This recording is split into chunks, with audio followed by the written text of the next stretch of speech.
Саламатсыңарбы менин сүйүктүү окуучуларым? Бүгүнкү маанайыңар кандай? Азаматсыңар. Анда балдар, бүгүн силер менен биз тарбиялык саат өтөбүз. Сабактын темасы балдардын сөз байлыгын өстүрүү, толуктоо жана кеңейтүү ыкмалары. Сабактын максаты сөз байлыкты өстүрүүдө, сөздүн маанисин түшүнө билүүгө, сүйлөөгө, аны туура өз сөзүнө пайдалануу билүү. Активдүү жана пассивдүү сөздөрдү айырмалап билүү, сөздүн байлыгын өстүрүүдө сөздүн булактарын, ыкмаларын түшүнүп, колдоно билүүгө үйрөтүү. Анда балдар, сабакка көңүл бургула. Балдардын сөз байлыгын күнүмдүк баарлашууда, окууда, айлана чөйрөнү таанып билүүдө колдонуу абдан маанилүү. Баланын сөз байлыгын көбөйтүү үчүн музыкалык чыгармалар, сүрөт тартуудагы боектор жардам берет. Башталгыч мектепте сөз байлыгын өстүрүү абдан маанилүү, анткени текстти чечмелеп окууга да, окуган текстти түшүнүү көндүмдөрүн өнүктүрүүгө жардам берет. Биринчи жагынан түшүнбөгөн сөздөрдү окуу окуучуларга кыйын болот.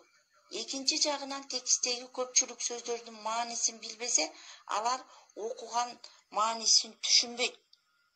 Окуучулар сөз байлыгын көпчүлүк бөлүгүн үй-бүлөдө, тең туштары менен сүйлөшүүдө, интернеттен, күнүмдүк жашоосунан үйрөнүшөт. 7 жаштагы курактагы балдар ата-энеси менен баарлашууда сөз байлыгы өнүгөт. Окуучулар көп сөздөрдү түшүнбөй туруп, текстти окууну жакшы жөндөй алышпайт. Бул учурда сөз байлыгын өспөй калып кетет. Сөз байлыгынын деңгээли ар түрдүү болгон окуучуларды окууга үйрөтүүдө төмөнкү милдеттерден турат.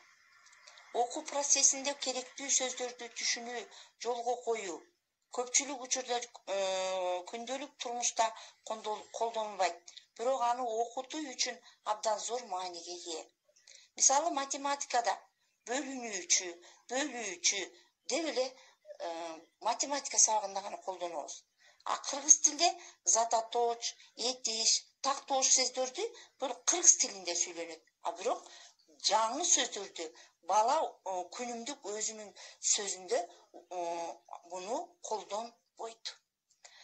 Жаңы сөздөрдү иликтеп үйрөнүү гана эмес, аларды ар кандай контекстте колдонуунун үстүндө иштөө керек. Окуучулар окуп үйрөнгөн сөздөрдү кандай учурда колдонууну түшүнүү керек. Окуучулар ооз-эки чебинде да, жазууда да колдоно алыш керек. Сөз байлыгын өстүрүүдө окуганын түшүнүү үчүн негизи болуп эсептелет. Сөз байлык бул адам маанисин билип, өз кебине колдонгон сөздөрдүн топтому. Же болбосо, бул мугалим жаңы сөздөрдү түшүндүрүүдө сөздүктөрдү жана иштелмелерди колдонуп, сөздүн маанисин түшүндүрөт болот. Сөз байлыгы натыйжалуу баарлашууга, угууга, сүйлөөгө, окууга жана жазууга жол ачат. Башталгыч мектепте окутуу учурунда бардык угуу, окуу, сүйлөө, жазуу деген 4 көндүм бар. Ошол көндүмгө көңүл буруу керек.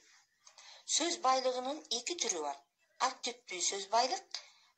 Активдүү сөз байлык бул ооз-эки кепте жазууда колдонулуучу сөздүн запасы.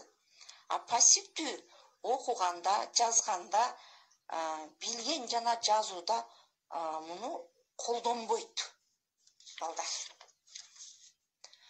Окуучулардын сөз байлыгын түрдүү булактардан байытса болот. Чоң кишилер менен баарлашууда, өзүнүн тең туштары менен, мектепте жүргөндө бири-бири менен сүйлөшүү процессинде болот. Өз алдынча окуу, чоң кишилердин үн чыгарып окуп берүүсү,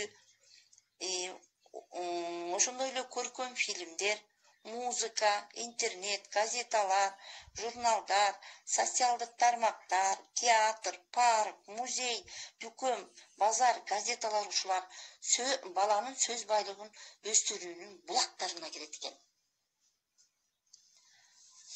Эми балдар, сөз байлыгын өстүрүүдө толуктоо жана кеңейтүү ыкмалары кайсылар?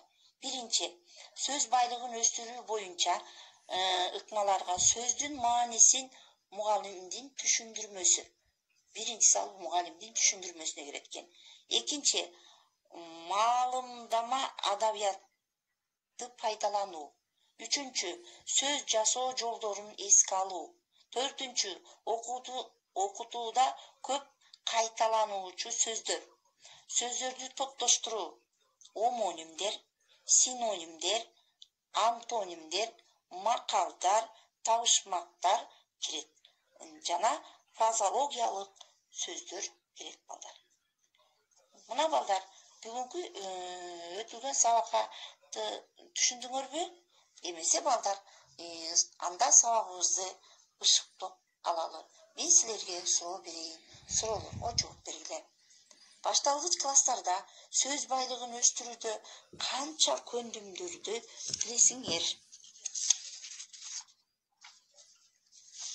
Экинчи, балдар, сөз байлыктарын өстүрүүдө сөздөрдүн кандай булактары бар?